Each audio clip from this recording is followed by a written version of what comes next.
आपका भारत अपडेट देख रहे हैं आप। मैं हूं आपके साथ भावना त्रिपाठी। बुलेटिन की शुरुआत करेंगे बड़ी खबर के साथ। राज्य की धामी सरकार के 5 साल पूरे हो चुके हैं। सीएम धामी ने अपने नाम नया रिकॉर्ड बनाया है। सीएम ने पूर्व सीएम एनडी तिवारी का रिकॉर्ड तोड़ा। धामी सरकार के 5 साल पूरे होने पर बीजेपी में जश्न का माहौल है। पार्टी नेताओं और कार्यकर्ताओं ने इस पल को ऐतिहासिक बताया। तो देखिए, धामी सरकार के 5 साल पूरे हो चुके हैं और इस खास मौके पर भारतीय जनता पार्टी पूरे प्रदेश में अलग अलग कार्यक्रमों के जरिए जश्न मनाती हुई नजर आ रही है। सीएम धामी ने अपने नाम एक नया रिकॉर्ड बनाया है। सीएम ने पूर्व सीएम एनडी तिवारी का रिकॉर्ड तोड़ दिया है। धामी सरकार के 5 साल पूरे होने पर बीजेपी में जश्न का माहौल है। समर्थकों में खुशी की लहर देखने को मिल रही है और कुछ तस्वीरें भी सामने आ रही हैं मौके से, जहां उत्तराखंड के मुख्यमंत्री पुष्कर सिंह धामी ऐसे ही एक जश्न के कार्यक्रम में शामिल होने के लिए पहुंचे, जहां मुख्यमंत्री ने भी जनता पर फूल बरसाए और लोगों ने भी मुख्यमंत्री पर पुष्प वर्षा की। चेहरे पर खुशी साफ दिखाई दे रही है। 5 साल तो पूरे हुए ही हैं धामी सरकार को, लेकिन मुख्यमंत्री पुष्कर सिंह धामी के नाम पर अब ये बड़ा रिकॉर्ड दर्ज हो चुका है। पार्टी नेताओं और कार्यकर्ताओं ने इसे ऐतिहासिक बताया है और पूरे प्रदेश में इस समय बीजेपी अलग अलग कार्यक्रमों के जरिए जश्न मना रही है। अपने 5 सालों की उपलब्धियों को गिना रही है Bharatiya Janata party. Report card पेश कर रही है। ये कुछ खास तस्वीरें भी सामने आई हैं, जहां ऐसे ही एक खास कार्यक्रम में मुख्यमंत्री पुष्कर सिंह धामी शामिल होने के लिए पहुंचे और उनको देखते ही लोगों का उत्साह 7वें आसमान पर पहुंच गया। मुख्यमंत्री ने हाथ जोड़कर सभी का अभिवादन स्वीकार किया और साथ ही उनके चेहरे पर खुशी साफ दिखाई दे रही है। किस तरह से ये 5 साल लगातार मुख्यमंत्री जनता के बीच जाते रहे और अपने विजन को साफ तौर पर जनता के सामने रखा और धीरे धीरे ये कारवा एक पूरे कार्यकाल तक पहुंच गया। वहीं मुख्यमंत्री पुष्कर सिंह धामी ने बतौर मुख्यमंत्री अपने 5 साल यानी 1831 दिन पूरे कर लिए हैं। इस मौके पर सरकार अपनी उपलब्धियों और बड़े फैसलों को जनता के सामने रख रही है। सरकार का दावा है कि इन 5 सालों में राज्य की अर्थव्यवस्था को नई मजबूती मिली, विकास परियोजनाओं को गति मिली और निवेश को बढ़ावा देने के लिए 40 से अधिक नई नीतियां लागू की गई। कृषि, बागवानी, उद्योग, पर्यटन, शिक्षा, स्वास्थ्य और सौर ऊर्जा, साथ ही स्वरोजगार जैसे क्षेत्रों में नई पहल कर रोजगार के अवसर बढ़ाने का प्रयास किया गया। सरकार का कहना है कि धामी के दूसरे कार्यकाल में उत्तराखंड सख्त कानूनों और नीतिगत सुधारों के मामले में देश के अग्रणी राज्यों में शामिल हुआ है। समान नागरिक संहिता लागू कर उत्तराखंड ने देश में नई मिसाल पेश की। सरकार के मुताबिक यूसीसी लागू होने के बाद सभी धर्मों के नागरिकों के लिए विवाह, तलाक और संपत्ति के बंटवारे से जुड़े समान नियम लागू हुए, जबकि बहुविवाह पर भी रोक लगाई गई। वहीं बीजेपी इसे विकास, सुशासन और निर्णायक नेतृत्व के 5 वर्षों का रिपोर्ट कार्ड बता रही है। धामी सरकार का 1831 दिन का शासनकाल पूरा हो चुका है। सख्त कानून और विकास योजनाओं से राज्य की तस्वीर बदलती हुई दिखाई दे रही है। मुख्यमंत्री पुष्कर सिंह धामी की ओर से दावा किया गया, निवेश, रोजगार और नीतिगत सुधारों पर क्या कुछ काम किया है सरकार ने, जनता के समक्ष रखा। उत्तराखंड के ऋषिकेश पहुंचे मुख्यमंत्री पुष्कर सिंह धामी।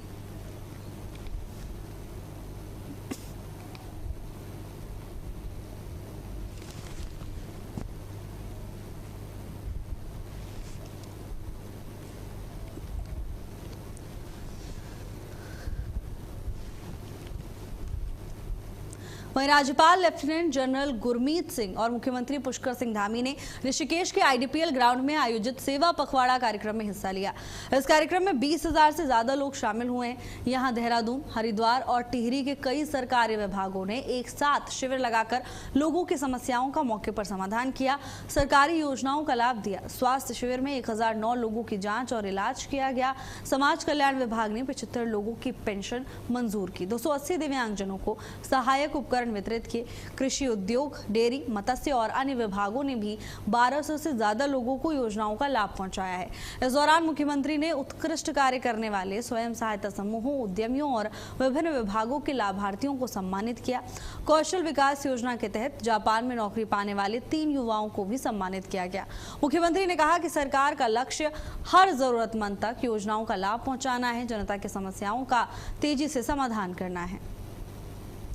तो देखिए, धामी सरकार के 5 साल पूरे हो चुके हैं और इस मौके पर भव्य कार्यक्रम का आयोजन किया गया, जहां मुख्यमंत्री पुष्कर सिंह धामी कार्यक्रम में शामिल होने पहुंचे। यहां पर उन्होंने कहा कि सरकार का लक्ष्य हर जरूरतमंद तक योजनाओं का लाभ पहुंचाना है और जनता की समस्याओं का समाधान करना है।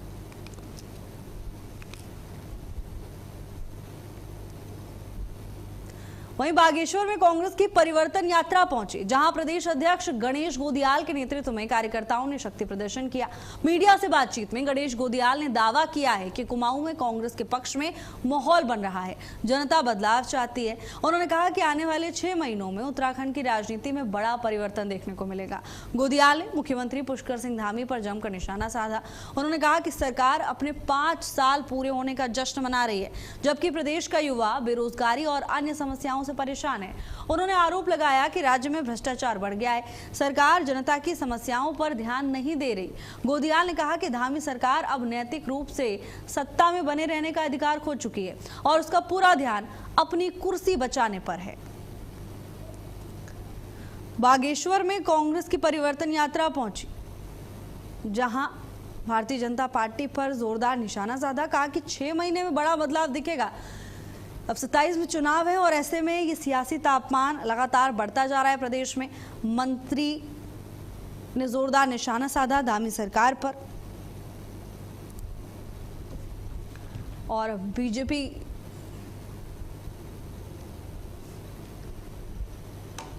गर्मी है और इस गर्मी में भी इतने संख्या में लोग हैं कि हमारे इस कार्यक्रम स्थल पर बैठने की जगह नहीं है।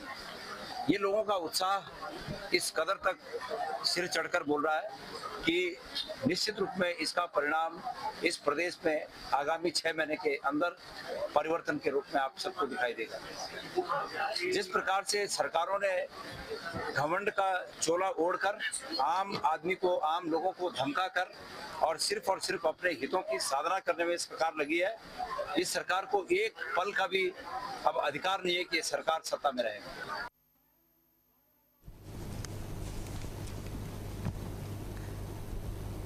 वहीं ऋषिकेश में भैरव सेना के संस्थापक और केंद्रीय अध्यक्ष संदीप खत्री ने बद्रीनाथ धाम में सामने आए कथित चोरी के मामले पर कड़ी प्रतिक्रिया दी। उन्होंने कहा कि यह मामला अयोध्या के राम मंदिर में सामने आए घटनाक्रम जैसा है। उनके अनुसार बद्रीनाथ धाम में कार्यरत एक कर्मचारी चोरी करते हुए पकड़ा गया है। मामले की जानकारी मिलने के बाद भैरव सेना की कोर कमेटी की बैठक बुलाई गई। 2 मांगों के साथ बद्रीनाथ केदारनाथ मंदिर समिति के मुख्य कार्याधिकारी सोहन सिंह रांगड़ को पत्र भेजा गया। भैरव सेना ने मांग की है कि संबंधित कर्मचारी को तत्काल प्रभाव से निलंबित किया जाए और पूरे मामले की निष्पक्ष जांच कर उसके खिलाफ सख्त प्रशासनिक कार्रवाई की जाए।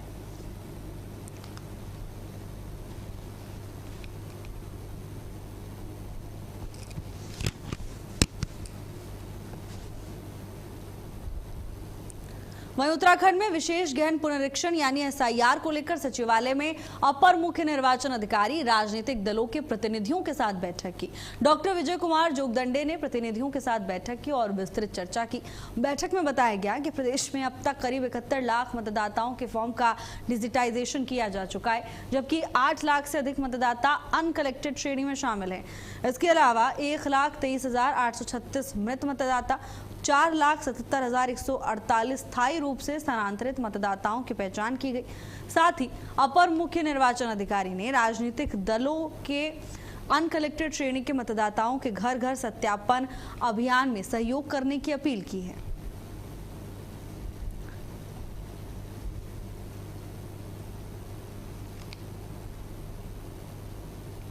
किच्छा के बहुचर्चित विक्रांत हत्याकांड में पुलिस ने मुख्य आरोपी को गिरफ्तार कर लिया है। आरोपी के कब्जे से घटना में इस्तेमाल पिस्टल भी बरामद हुई है।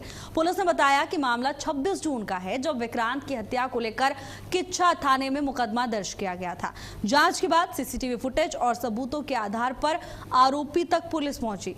इस मामले में पहले ही 6 अन्य आरोपियों की गिरफ्तारी हो चुकी है। पुलिस ने आरोपी को कोर्ट में पेश कर आगे की कार्रवाई शुरू कर दी है। तो देखिए, इस पूरे मामले को लेकर प्रशासन की ओर से कार्रवाई की जा रही है। मुख्य आरोपी प्रशासन के शिकंजे में है और साथ ही बाकी साथियों तक पहुंचने की कोशिश में भी प्रशासन जुटा हुआ है। आरोपी के कब्जे से घटना में इस्तेमाल की गई पिस्टल बरामद की गई है। अब तक 6 आरोपियों की गिरफ्तारी भी हो चुकी है और साथ ही अब इस पूरे मामले को लेकर आगे की कार्रवाई की जा रही है।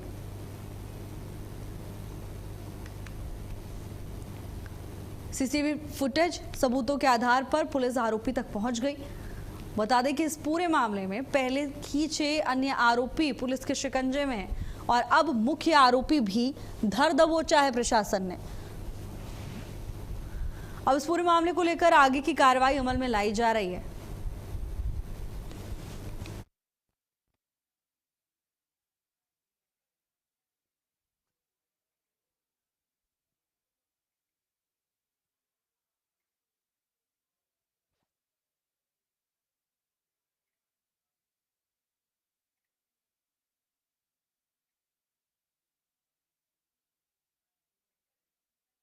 छह आरोपियों की गिरफ्तारी हो चुकी है इस पूरे मामले में और साथ ही अब ये बड़ा अपडेट सामने आ रहा है, विक्रांत हत्याकांड में मुख्य आरोपी भी अब गिरफ्तार किया जा चुका है। साथ ही आरोपी के कब्जे से घटना में इस्तेमाल की गई पिस्टल भी बरामद की गई है।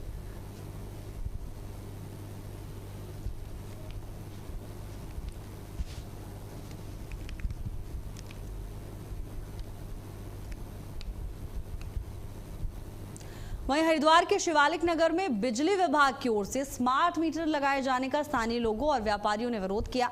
बिजली विभाग की टीम पुलिस बल के साथ पहुंची, जिसके बाद लोगों ने काम रुकवा दिया और हंगामा शुरू हो गया। स्थानीय लोगों का आरोप है कि बिना किसी पूर्व सूचना और सहमति के पुराने मीटर हटाकर स्मार्ट मीटर लगाए जा रहे हैं, जिससे उनमें नाराजगी है। प्रदर्शन के चलते मौके पर काफी देर तक तनावपूर्ण स्थिति बनी रही। तो देखिए, स्थानीय लोगों का कहना है कि बिना जानकारी के और बिना उनकी सहमति के स्मार्ट मीटर लगाए जा रहे हैं और इसी को लेकर जोरदार हंगामा हुआ। प्रदर्शन के चलते काफी देर तक क्षेत्र में तनाव देखने को मिला। हालांकि अब इस पूरे मामले को लेकर आगे की वैधानिक कार्रवाई शुरू की जा चुकी है। लोगों को समझाया बुझाया गया, जिसके बाद स्थिति पर नियंत्रण पाया जा सका। स्थानीय लोगों ने काम रुकवाकर जोरदार हंगामा किया। स्थानीय लोगों का कहना है कि बिना किसी नोटिस के, बिना किसी जानकारी के और साथ ही बिना सहमति के पुराने मीटर हटाकर स्मार्ट मीटर लगाए जा रहे हैं, जिसके चलते जोरदार हंगामा हुआ।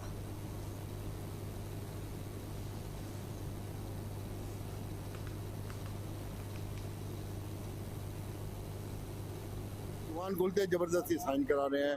हमारा विरोध बड़ा साफ सा है। अगर कोई कंज्यूमर चाहता है बिजली का मीटर लगाना, लगाए, हमें कोई आपत्ति नहीं है, परंतु कोई नहीं लगवाना चाहता, आप जबरदस्ती कैसे लगा सकते हो किसी के घर में। विरोध इसलिए हो रहा है कि पहले तो जो सेंटर का जियो है उसमें कहीं भी ये नहीं लिख रहा है कि भाई आप जबरदस्ती करके मीटर हटा सकते हो। नंबर 1, देश की केंद्र ने अगर ये बजट पास किया है तो देश की बहुत सी स्टेट है, जिसमें उत्तर प्रदेश भी शामिल है, पंजाब भी शामिल है, उन लोगों ने अपने यहाँ इस मीटर को नकार दिया है। तो उत्तराखंड के ही लोगों के ऊपर इस तरह का भ्रामक ये मीटरों के माध्यम से फर्जी बिल बनाने का क्यों काम किया जा रहा है, इस बात को लेकर हमारा विरोध था। उससे पहले ही भारी पुलिस दल के साथ यूपी सेल के अधिकारी, एक्शन, एसडीओ, सारे 100-125 लोग आकर जबरन यहाँ के मीटर उतारकर कार्रवाई करने लगे, जबकि व्यापारियों से कम पूछा तो जाना चाहिए था। और बगैर पूछे व्यापारियों के उन्होंने मीटर जबरन चेंज करके वो लोग, जब हमने विरोध किया, विरोध करने के बाद ये लोग सब वापस चले गए। वहीं देहरादून के थाना राजपुर क्षेत्र में घरेलू नौकरानी ने ही मालकिन के घर से करीब 10 लाख रुपए के गहनों की चोरी कर ली। मामले का खुलासा तब हुआ जब चोरी के गहने इंस्टाग्राम पर एक फोटो में नजर आए। पुलिस और साइबर सेल ने मामले की जांच कर आरोपी महिला को गिरफ्तार किया है। अब पूछताछ में सामने आया है कि पहले पीड़िता के घर पर काम कर चुकी थी और विश्वास का फायदा उठाकर वारदात को अंजाम दिया था। पुलिस ने आरोपी के पास से सभी चोरी के आभूषण बरामद कर लिए हैं और इस पूरे मामले को लेकर अब आगे की कार्रवाई की जा रही है। लेकिन उत्तराखंड के देहरादून से ये बेहद चौंकाने वाला मामला सामने आया और साथ ही ये सीख भी है लोगों के लिए कि सावधानी जरूर बरतें, किसी पर भी विश्वास इतनी जल्दी ना करें, सतर्क रहें, अन्यथा भारी परेशानी हो सकती है। देहरादून का ये पूरा मामला बताया जा रहा है, जहां इंस्टाग्राम फोटो के जरिए ये पता चला कि जेवर चोरी किए गए हैं। चोरी के सभी आभूषण हालांकि अब बरामद किए जा चुके हैं, लेकिन इस खबर से ये सीख लेने की जरूरत है कि घर में जब आप हेल्प के लिए मेड्स रखते हैं तो सतर्क रहें। साइबर सेल की जांच से आरोपी पर शिकंजा कसा जा चुका है। जानकारी है कि ये महिला पहले उनके यहाँ पर काम करती थी और फिर उन्हें ही शिकार बना लिया। घरेलू नौकरानी ही गहनों की चोर निकली। मामले का खुलासा तब हुआ जब इंस्टाग्राम पर एक फोटो में ज्वेलरी दिखाई दी। मामले की जानकारी मिलने के बाद प्रशासन की ओर से कार्रवाई की गई। फिलहाल आरोपी महिला गिरफ्त में है।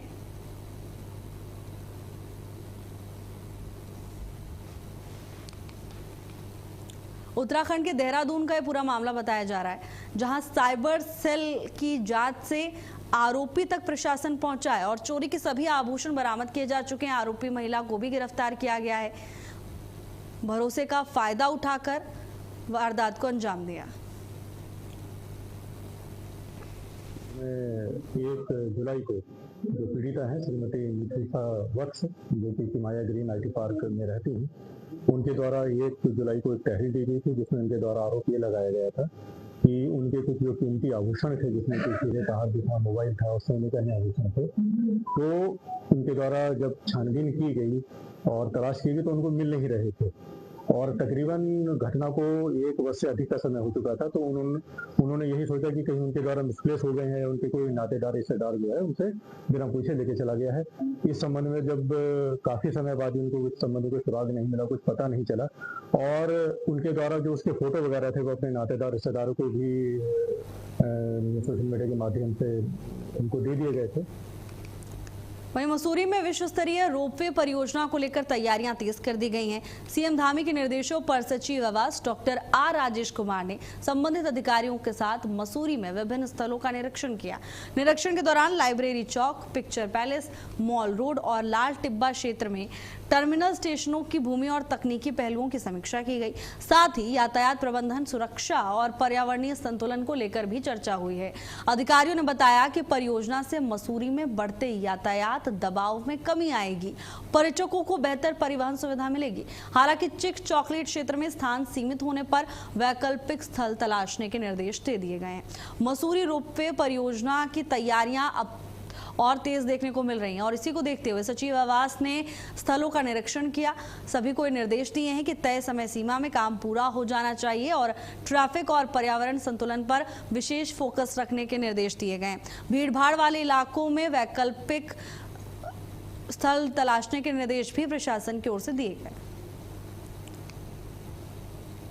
वहीं हरिद्वार में जापान से आए श्रद्धालुओं और संन्यास की इच्छा रखने वाले साधकों ने श्री दक्षिण काली मंदिर में पूजा अर्चना की। साथ ही साधकों ने आचार्य महामंडलेश्वर स्वामी कैलाशानंद गिरी महाराज से आशीर्वाद प्राप्त किया। निरंजनी अखाड़े के प्रतिनिधियों के नेतृत्व में आए श्रद्धालुओं का स्वागत हुआ। स्वामी कैलाशानंद गिरी ने कहा, सनातन संस्कृति विश्व की सबसे प्राचीन और श्रेष्ठ संस्कृति है, जो आज भी दुनिया को शांति और सद्भाव का संदेश दे रही है। उन्होंने बताया कि जापान से आए कई साधक संन्यास लेना चाहते हैं, जिन्हें उचित समय पर विधि विधान से दीक्षा दी जाएगी। इस दौरान श्रद्धालुओं को प्रसाद, भगवा शॉल और रुद्राक्ष की माला भेंट की गई। दक्षिण काली मंदिर में जापानी श्रद्धालुओं ने पूजा की।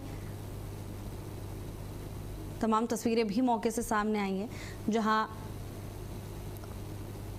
सनातन संस्कृति को विश्व की प्राचीन परंपरा मानते हुए आगे अपना जीवन इसी परंपरा के अनुसार बिताने का संकल्प लेते हुए श्रद्धालु नजर आए। श्रद्धालुओं ने दक्षिण काली मंदिर में पूजा अर्चना की है और साथ ही उन्होंने कहा कि सनातन संस्कृति विश्व की प्राचीन परंपरा है, जिससे प्रभावित होकर, इन्फ्लुएंस होकर यहाँ पहुंचे हैं और अब दीक्षा लेंगे।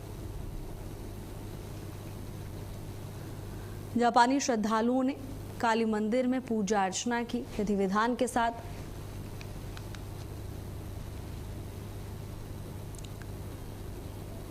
इस दौरान श्रद्धालुओं को प्रसाद, भगवा शॉल और रुद्राक्ष की माला भी भेंट की गई।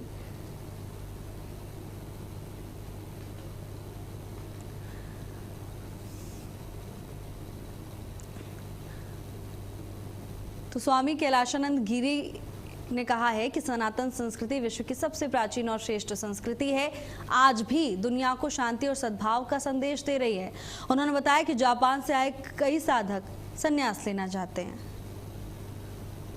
ये हमारे महामंडलेश्वर हैं और इनका पट्टाभिषेक हम लोगों ने किया था। इनके साथ आज बहुत सारे नए सन्यासी के रूप में आए हैं और दर्शन भारती जी महाराज के देखरेख में ये सब सन्यासी नए सन्यासी हैं और सन्यास लेना चाहते हैं, पर अभी सन्यास का भी मुहूर्त नहीं है।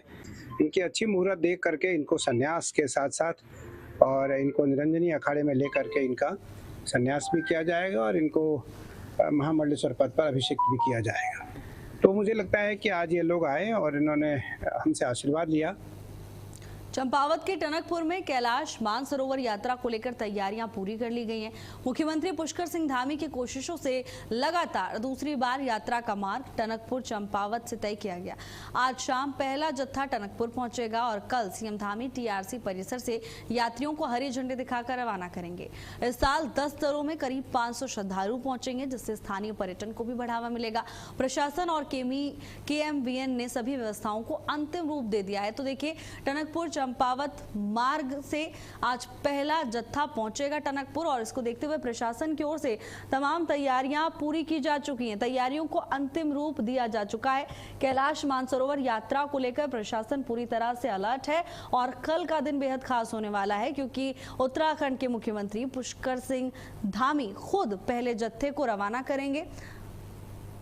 श्रद्धालुओं को हरी झंडी दिखाकर यात्रा रवाना की जाएगी।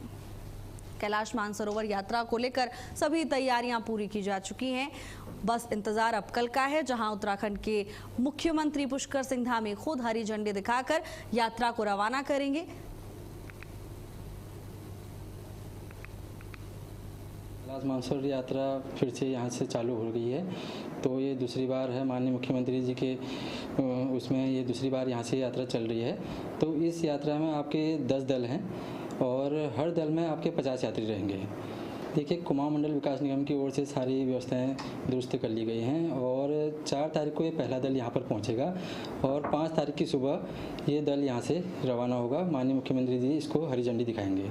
फिर उसके बाद आपके क्या कहते हैं, आपका दूसरा दल 8 तारीख को आएगा और फिर ऐसे करके हर 4 दिन के डिस्टेंस में ये दल आएंगे। राज्य में मानसून पूरी तरह से सक्रिय हो गया है। राज्य के कई हिस्सों में लगातार बारिश का दौर जारी है। मौसम विभाग ने बागेश्वर समेत कुल 8 जिलों में भारी बारिश की चेतावनी जारी की है। इसके चलते कई इलाकों में भूस्खलन, जलभराव और जनजीवन प्रभावित होने की आशंका जताई गई है। प्रशासन ने सभी जिलों को अलर्ट पर रखते हुए राहत और बचाव टीमों को तैयार रहने के निर्देश दिए हैं। स्थानीय लोगों से अपील की गई है कि वो खराब मौसम के दौरान अनावश्यक यात्रा से बचें, सुरक्षित स्थानों पर रहें, साथ ही नदी नालों के किनारे न जाने और मौसम विभाग की चेतावनियों का पालन करने की सलाह दी गई है। तो देखिए, मौसम विभाग की ओर से पूर्वानुमान जारी किया गया है। लोगों से अपील की है मौसम विभाग ने कि एक बार घर से निकलने से पहले या फिर यात्रा शुरू करने से पहले मौसम विभाग के पूर्वानुमान या फिर प्रेडिक्शन पर नजर जरूर डालें, अन्यथा मुश्किल में पड़ सकते हैं। कई इलाकों में जनजीवन प्रभावित होने की भी आशंका है। कई क्षेत्रों के लिए अलर्ट जारी किया गया है। अनावश्यक तौर पर यात्रा से बचने की अपील की गई है, यानी अगर जरूरत नहीं है तो कोशिश करें कि अपनी यात्रा को टाल दें, क्योंकि 8 जिलों में भारी बारिश की चेतावनी मौसम विभाग की ओर से जारी की गई है। कई इलाकों में जनजीवन प्रभावित होने की भी आशंका है। मौसम विभाग का कहना है कि यात्रा शुरू करने से पहले मौसम विभाग के पूर्वानुमान पर नजर जरूर डालें। फिलहाल के लिए मेरे साथ बस इतना ही। देश और दुनिया की तमाम बड़ी खबरों के लिए देखते रहिए भारत अपडेट। नमस्कार।